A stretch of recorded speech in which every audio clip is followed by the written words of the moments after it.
Morning, everyone. We're rushing in from a joint dish meeting, so sorry if we're a little behind here. We will call the September 6th, 2022 Wright County Commissioners meeting to order. Please rise for the Pledge of Allegiance. I pledge allegiance to the flag of the United States of America and to the republic for which it stands, one nation, under God, indivisible, with liberty and justice for all. Good to see everyone this morning. Our first order of business is our minutes. Does anyone have any corrections or changes to those? Madam Chair, I'll make a motion to approve the minutes. I'll second that. All right, motion made by Commissioner DeLiden, seconded by Commissioner Vetch. Discussion? Hearing none, all in favor? Aye. All right, motion passes. Review and approval of agenda. Is there anything that needs to be added or removed, Administrator Kelly? I have nothing to add. Thank you. Madam Chair, I'll make a motion to approve today's agenda as presented. All right. second. Motion made by Commissioner Vetch, seconded by Commissioner Wetter. Discussion? Hearing none, all in favor? Aye. The agenda is approved. Consent agenda. Would anyone like anything removed for further discussion? I'll make a motion to approve the consent agenda. All right. I'll second. Motion made by Commissioner DeLiden, seconded by Commissioner Wetter. Any discussion? Hearing none, all in favor? Aye. Consent agenda is approved. Moving on to our timed items, right at 9:02, Elizabeth Carls.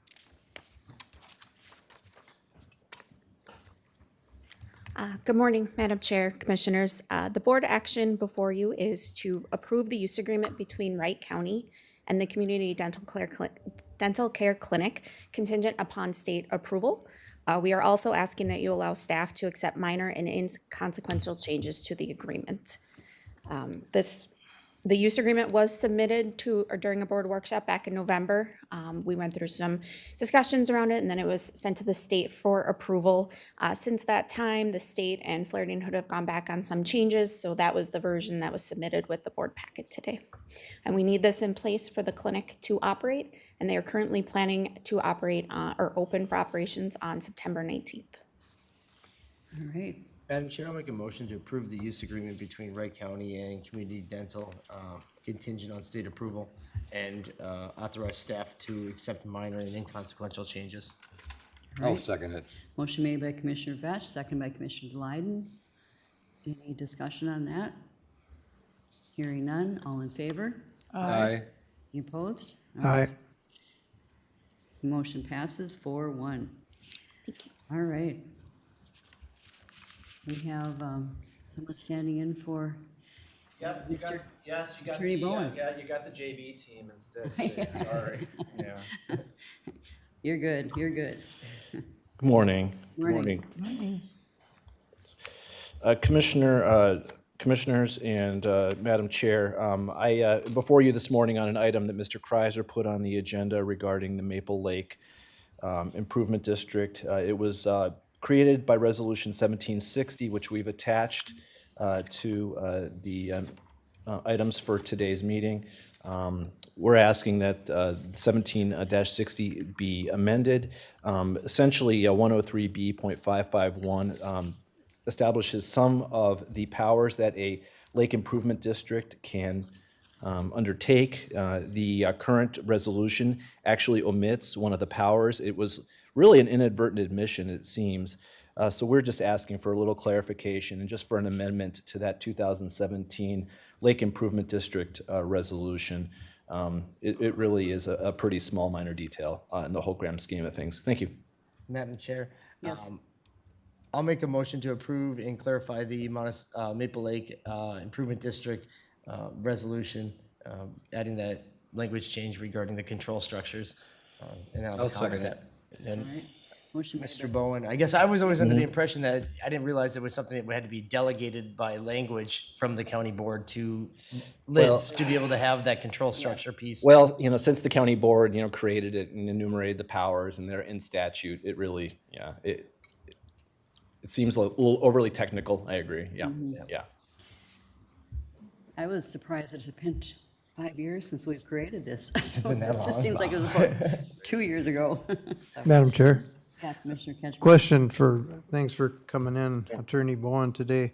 So these control structures can get very expensive, and I'm assuming that the lid as it's created is gonna be the only funding source for this, and that there isn't like a county ditch that runs through there that we could get brought into, like I've seen before for discussions or share of cost? I'm not aware of anything yet, but I mean, you're correct that, if they have that vote to create the lid and, they get an assessment on their taxes and it goes to those property owners who are benefiting. I'm not aware of any other ditch system or anything else that might be impacted or that this might impact. And Okay. Commissioner Vetch is shaking his head no, and it appears he might not be aware of any either.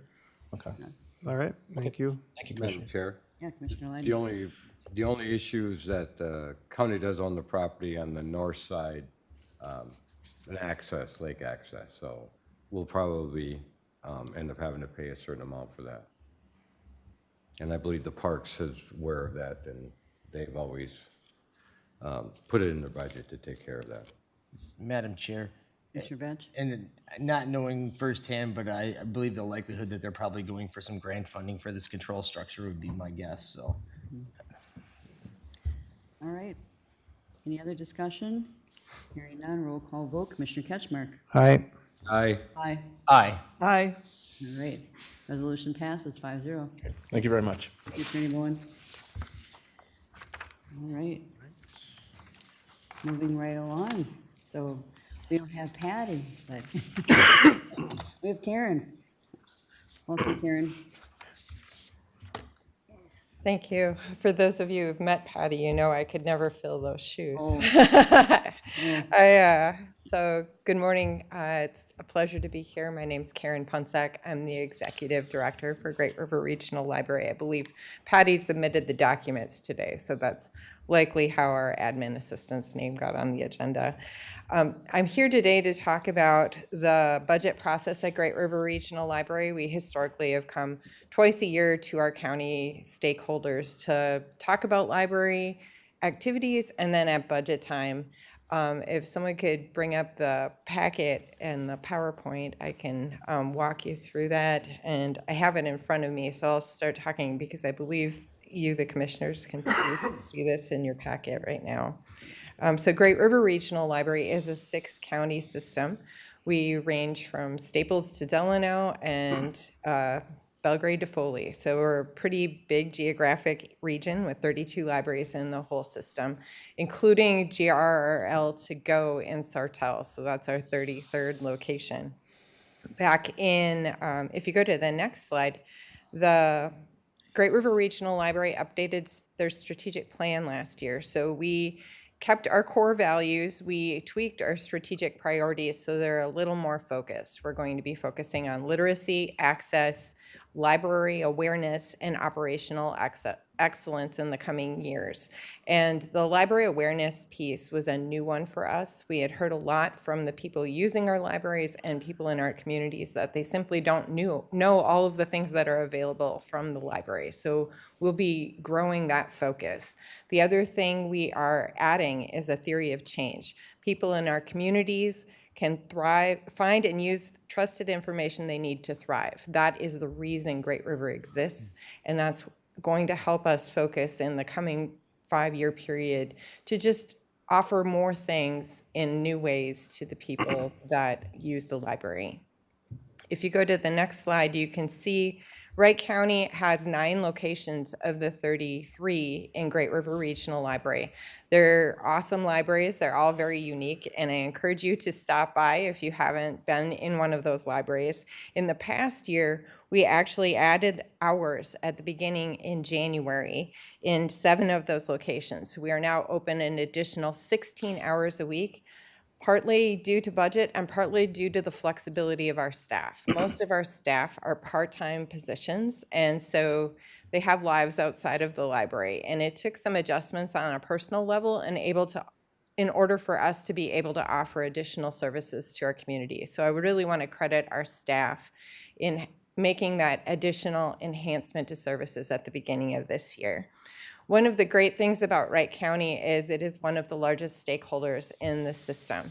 And so we have some really awesome board members from Wright County on our board. Commissioner Christine Hewsome is one of our finance committee members, in addition to being on the board, as is Wayne Bauernschmidt, who serves as our treasurer. So that finance committee helps us shape our budget for the coming year. We also have residents Melissa Fee and JC Wallace. Melissa's from Annandale area and JC is from down in the Cokato area. So we have a nice representation on the board to help us make decisions about the library. On the next slide, you can see some of the great activities that have happened in the past year. You can see some of the programs that are available. Many of our programs are available through state funding. So as a regional library system, we are offering legacy programs to highlight arts and cultural heritage programs in all of our locations. Over the summer, we offered over 800 programs across the region to help connect kids with different opportunities for learning throughout the summer. In addition, we also received state regional library telecommunications aid. That's an independent line separate from our budget, but those dollars help connect our computers and make sure that internet is available in all of our locations. We also received an expansion of our allowable uses in 2020. So we are able now to offer hotspots for checkout in all of our locations, and we just expanded that to a 3-week checkout on our hotspots. So if somebody needs internet access, they can use their library card to check out an internet hotspot. They can take it home and use it to do whatever they need to do and then return it when they're completed. So we're really excited to be able to offer that through our state funding. And then we've also offered some really amazing partnerships in terms of non-traditional library services. Great River Regional Library partnered with a nonprofit agency down in the Twin Cities called Every Meal, and we started distributing food at all of our 32 locations across the Christmas season, and then also at the beginning of the year at spring break when kids are out of school, and then throughout the summer. So we've been really happy with that partnership. It doesn't really cost us anything other than just the time it takes to unpack the meals and have them available. No questions asked at the locations that have chosen to continue that partnership. So we've been really happy with that. We're always looking for those community collaborations to enhance services for residents. If you go to the next slide, we'll get into the meat and potatoes of the budget. So Great River Regional Library has a formula between the 6 counties in our joint powers agreement. That formula sets up how much each county will pay in relation to each other each year. So this year, the formula fluctuated quite a bit, partly because we are starting to wean ourselves off of our reserve line that we've been trying to spend down, and then also because there was a lot of shifting between the formula factors. The formula is based on population, number of borrowers, and net tax capacity. So as you know, Wright County is increasing in population and net tax capacity, and I can tell you the borrower numbers are following that. So in all 3 categories, Wright County increased, and even if we had had a 0% budget, Wright County's proportion of that budget would have gone up because usage in Wright County has increased so substantially. And you can see those top 2 lines. I've been talking about this for a couple of years. Historically, Stearns County has been the largest funder at Great River, and every year Wright County gets a little bit closer. When those lines cross and Wright County becomes that new higher funding county, you would get an additional seat on the board and Stearns County would get 1 less. I don't know when that's going to happen. In 2023, there's $30,000 between the 2 budget lines. So it's getting closer every year, and it'll be really interesting to see how that plays out. One of the things that it's hard to predict is that borrower number proportion, because COVID hit us pretty hard when it came to usage. We weren't able to register new people for cards for a really long time because they simply couldn't come into the library. We had an online process, but that majorly impacted some of our largest locations, including Buffalo, Monticello, and St. Cloud. And so as those locations continue to recover, it's hard to say where Stearns and Wright will fall out and how soon it'll take before the Wright County becomes that larger stakeholder in the agreement.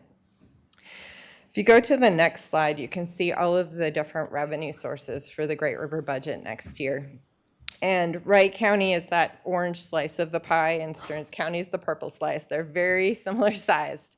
Between those two counties, that's the majority of our revenue line. Our third largest funding source is Regional Library Basic System Support. That's our state aid that we receive as a regional public library system. The tricky part about setting this budget every year is the counties need those dollars in order to set their levies. So by agreement, we have to provide that to our counties by August 1st. We don't know what our state aid is even now, and I don't expect that we'll know what that number is until the end of the month, hopefully.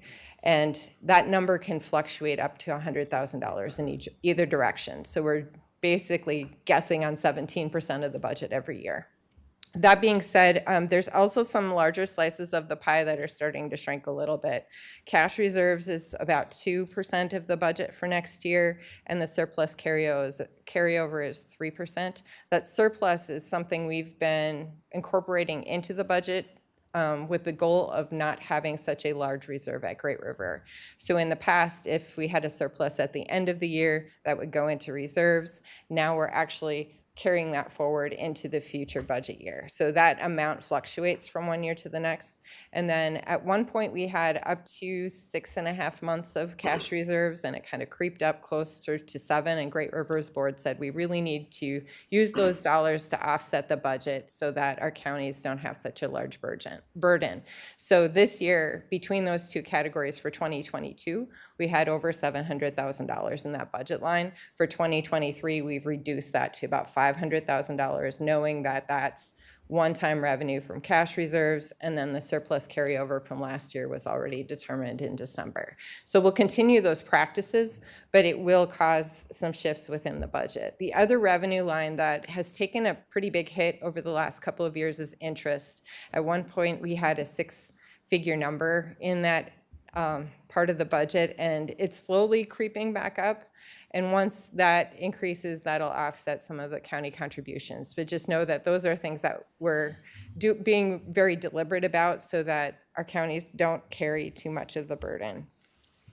Over 70% of our total budget is personnel, and we have 2 unions at Great River. Those contracts are both up for renewal. We're just in the process of beginning to negotiate that. So that's one of the biggest expenditures in the budget, and we want to invest in our people. But it is a challenge in the current time to be fair to our taxpayers and to our staff when it's coming from the same dollars. If you flip to the next slide, you can see how the dollars shook out for the 2023 budget. We'll have about a $10 million budget. We have $230,000 worth of reserves in there, and then the $313,000 carryover from last year. It's a total 3% increase for Great River, but you can see that Wright County contribution, the percentage is closer to a 7% increase, and we are expecting that dollar amount will be a little higher than last year. If you go to the next slide, I just want to show you what one of the points of pride at Great River is. We offer one of the most cost-effective ways of delivering library service by having one central budget divided across all 6 counties and 32 locations. Wright County, on a dollars provided per capita, is on the higher contribution side, and that is because of the way the formula is working this year. But you can see as a whole, Great River offers library service at about half of what it costs to offer library service across the state. So thanks for being part of that partnership. And I just want to thank Wright County for their contribution. Christine, Commissioner Hewsome, thank you for your work on the board, and also to Wayne and Melissa and JC who aren't here. Wright County is one of the best parts of Great River, and we're happy to have you as part of our partnership. So thank you. Yeah, thank you. Yeah, it's enjoy the board. It's fun. I'm happy to answer any questions if you have them. Madam Chair, Yes, Commissioner Wyden. on your Wi-Fi to go, how many do you have? And do you have some at each? Well, I think we're up to over 120 devices across the 32 locations, but I think it's higher than that. We keep adding some, and I know we're working on getting more out. It takes a little bit to set them up, and there's an office filled with Wi-Fi hotspots just down the hall from me that I know they're not circulating yet, so it's like how many have actually got out today, I'm not sure. But all locations have them, and we plan on having both a one-week checkout on demand at the sites. So if you go to a library, it should be fairly easy to get. But the 3-week checkouts, you'll be able to actually place a hold on it, and it'll float to any of those locations. So for areas such as Annandale, which has more remote area compared to, like, say, Michael, do you keep more out and in the Annandale area or Howard Lake area? Yes, and actually that's how we started it. We weren't really sure how this was going to work when we first were able to use state funding this way. And so we started focusing on the locations that had the biggest need in terms of broadband coverage. So I think Annandale and Clearwater were both two of our early adopters. The other project I didn't mention that to enhance broadband access, we have some ARPA funding available, and we're working with some cities who have a parking lot and a library to actually have 24/7 Wi-Fi hotspot or Wi-Fi access in those parking lots. So you can park in front of a building now and get that signal out the window, but this would be a much stronger signal, and we're in the process of actually installing those. Oh, good. Thank you. Yeah, I was surprised, or I don't know if I was surprised, but I was wondering why all these people were parked outside, you know, the Buffalo Library after hours, and it's like, oh, Wi-Fi access. Yes. Yeah, you don't have to pay for it. You don't No. have to even buy a coffee. You're just gonna sit in your car. Madam Chair. Yeah, Commissioner Wetter. Okay, you said Wright County has 9 libraries. Yes. And the other 2 big contributors are Stearns and Sherburne. And so how many libraries does Stearns have? And how many does Sherburne have? Sure. You know, it's interesting that you asked that. Stearns has 10, including St. Cloud, which is the largest location by far. Like, if you haven't been to the St. Cloud Library, just all of the other libraries would fit inside the St. Cloud Library. It's that big. So it's enormous, but it also serves Benton and Sherburne counties. You mean the other ones in Stearns County would fit in there? All 32 libraries Oh, would fit okay, inside okay. St. Cloud. That's what I wanted to I think get it's a make clear. 118,000 square foot building. It's enormous. Okay. So that building is in St. Cloud, so it also serves Benton and Sherburne counties. 8% of the borrowers from St. Cloud are from Sherburne, and I want to say like 20% are from Benton. And when you flip it, like 80% of the Benton County residents use the St. Cloud Library. So, you know, physical location is one thing and who's using it. Sherburne County has 3. So it's Elk River, Big Lake, and Becker. Elk River is our 2nd largest location, and it's a gorgeous library as well. Okay, thank you. Yep. Any other questions? No, thanks Thank you. for bringing All it. right, thank you. Really Thank you, appreciate Commissioner that. Newsom, for being on the board. Yeah. Pleasure. And we'll see you later this month. All right. Moving on to items for consideration. Administration, refer items to county board workshop. Yes, thank you, Madam Chair. Just 3 items that we are recommending to refer. First being Budget 2023. We've been wrapping up the documents as we've left the budget meetings from last week. Also coming forward with gravel tax policy and the fair audit work that Mr. Hevel has been working on, and would like to present that to the board. Tried to keep the agenda a little bit lighter, knowing we have a heavy meeting day that day. But if there are items that you'd like to add, we could also add those. Madam Chair. Commissioner Wider? Yes, in talking to some of the public, I guess I would like to put on some of the compost items that are being put on the auction. According to some of the people are not being replaced in the compost. For instance, the skid steer and that. Unless they're on the budget, I don't know, but I'd like a little discussion on some of that. Maybe we're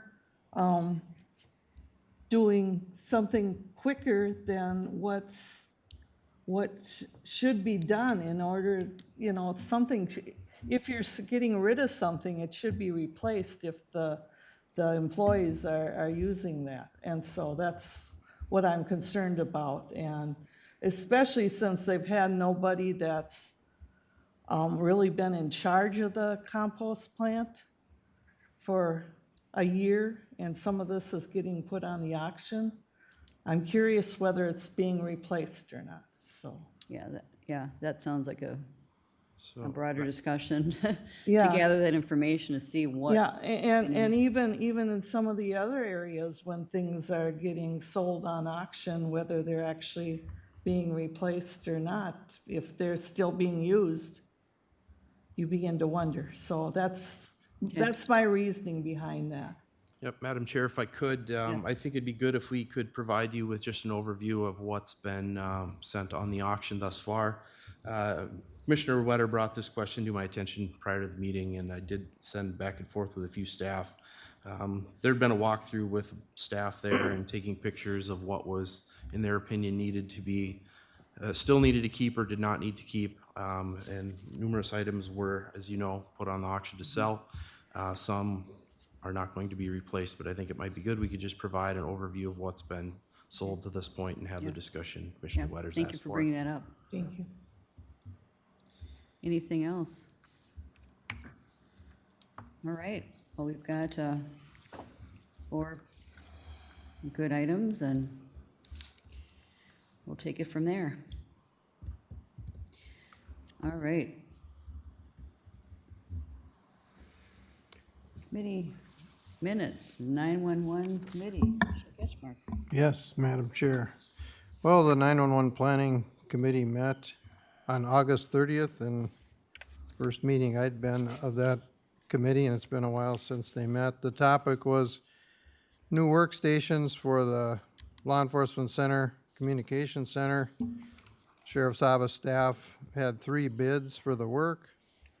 There was questions answered on where this money comes from for the 911 fund, and it's all cell phones in Wright County that are able to dial 911 are charged a fee. That goes into a pot of money that can be spent for 911 dispatch-related workstations, computers, training, and software. So sheriff's staff recommended going with the middle bid, which was about $230,000 for the workstations. And beyond that, they had some interest in changing some lighting and the carpeting in that area. That fund does not cover personnel lighting or carpet needs. It is estimated by Alan Wilczek that the staff could take care of most of the lighting concerns. The carpet, it's estimated to be around 2,600 square feet. Alan Wilczek is gonna get prices for the new carpet that would be proposed.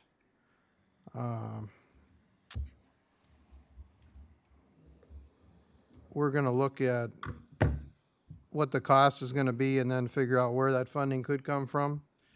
There was as far as a change to the minutes, it was mentioned that I had said that we could look at selling a couple of the radio towers that are unused, potentially to offset the cost for the carpeting. I didn't say that. That was a separate point to just figure out if there was a value to resell the towers. I'm not sure how it got extended as an offset. That might be an option, but I didn't say it. So we're gonna wait and see what the estimate comes back for the carpet, and if the radio towers can be resold. And so there was 2 recommendations that came out of it. One was to determine the cost of replacing the carpet and lighting in the LEC center. And one was to update the 911 committee plan and contact information on file with the state. And then related to the radio towers, so there's one at the old government center and one at Public Works was pointed out. Neither one's being used. There was no staff that said we had a need for them. So staff is gonna determine if there was value in selling 2 Wright County-owned radio towers. So the rest of that was not part of the recommendation to offset additional costs in replacing or renovating. We'll see what the cost comes at for the carpet and what we can do with the towers, and then it's gonna be reevaluated at that point. Another point Wilczek made that's not in the minutes, that should be added, is that he's aware of a procedure where after these workstations are installed, at some point, carpet could be added with a process of lifting up the consoles and carpet shoved underneath at a later date. So there is one side of it to say it would be easier to do it when the workstations are replaced, but there is an option, and I don't know, cost difference to come in and jack that up later. So that's what we have, is 3 recommendations and a couple of corrections on the minutes. Did you have? Yep, so Commissioner Ketchmark, the first one to accept the bid on page 2. Pardon me? To accept the bid from Watson Consols for $230,000. That was the first recommendation. Yes, that, I'm wondering, should that be the second one where it's, no, that's not it It's- either. It's the first recommendation. Oh, on page okay, 2. yep, we got it at the top. So the first recommendation be accept the bid from the Watson Consols for $230,000 to provide 8 workstations in the Law Enforcement Communications Center. So those are the recommendations. And I'd make a motion to accept the meeting minutes and the recommendations. I'll second it. Motion made by Commissioner Ketchmark, seconded by Commissioner Glide, and any discussion? Madam Chair. Regarding those towers, I'm assuming we want somebody to dismantle them. We don't, especially the one at the old government center. Right, and, We don't want to leave it sitting there. no, and are pretty sure that they're not being used, but, just kind of verifying that. So, and looking at carpet too, they're looking at, like we have here, squares, so if something gets damaged, you're not replacing the whole carpet or putting duct tape on the carpet like we did in the old government center. So that's an option, which is, I think, a great option. I really appreciate it here. All right. Yeah, the councils at the LEC need to be, they're kind of overdue to be replaced, so it'll be good to get that done. All right, any more discussion? Hearing none, all in favor? Aye. Aye. Opposed? All right. Motion passes. All right, moving right along today. Advisory Committee, Advisory Board updates. Administrator Kelly, you have anything?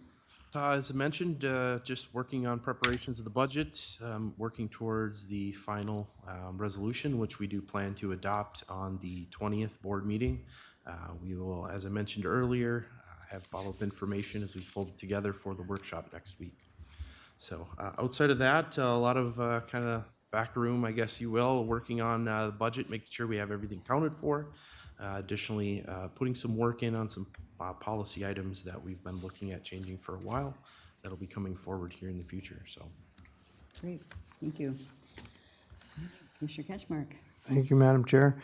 The Highway 12 Safety Coalition met on September 1st. Some interesting points out of there. They went over the crash totals, serious and fatal crashes for the year. Unfortunately, too many, but about almost 40 less than last year at this time. A lot of them are related to speed, alcohol, or drug use. Highway 12 is scheduled to open on September 15th east of Delno. We know that's been closed all summer, so pending weather, that's the slated date. A lot of people commute down Highway 12 will be happy if that happens on September 15th. Another something I heard about, and haven't heard of this until the meeting, but there's some grants available for local bus companies to apply for where they could use money to purchase cameras for the school buses to capture school bus stop arm violations, because sometimes it's hard for the driver to keep track of everything, try and get a license plate, description of driver, whatever they need. So there's evidentiary value for law enforcement to help follow up on these cases and look at the video and get descriptions and license plates. So if we have bus companies in our area, it'd be good to let them know that that grant is available if they haven't already applied for it. We have, or not to interrupt, but we have a number of companies that have purchased them through that grant. So we worked with that with Safe Communities of Wright County. So it's been, yeah, it's great. That's all I had, Madam Chair. All right, Commissioner Lyden. I really don't have anything to report right now. Okay. Yeah, and I, just a personal note, we had a 50th wedding anniversary party with our family, so that was nice. Congratulations. Madam Chair. Yes, So we made it somehow. that is amazing. Otherwise, yeah, just working on some other things with citizens, but nothing, no advisory committees. So, all right. Commissioner Vetch?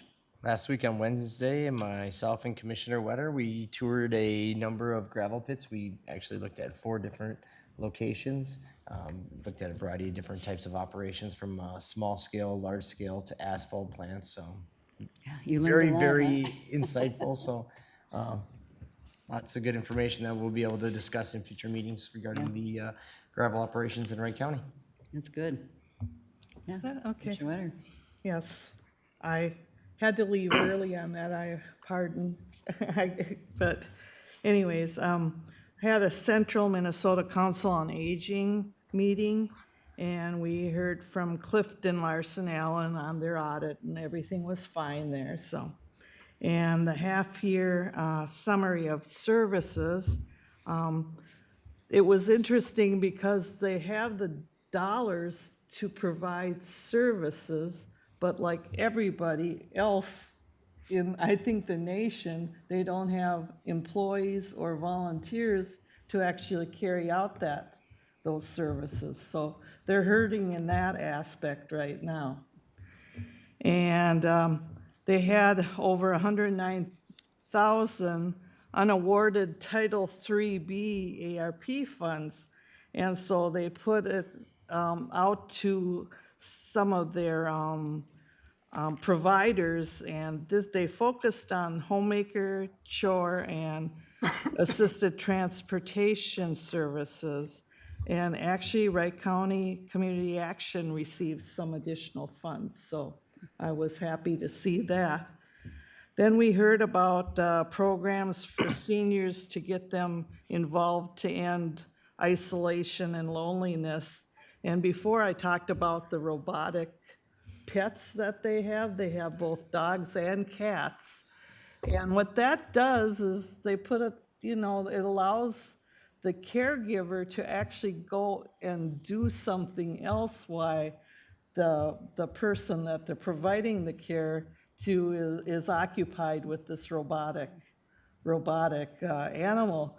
And so I was curious how much they cost.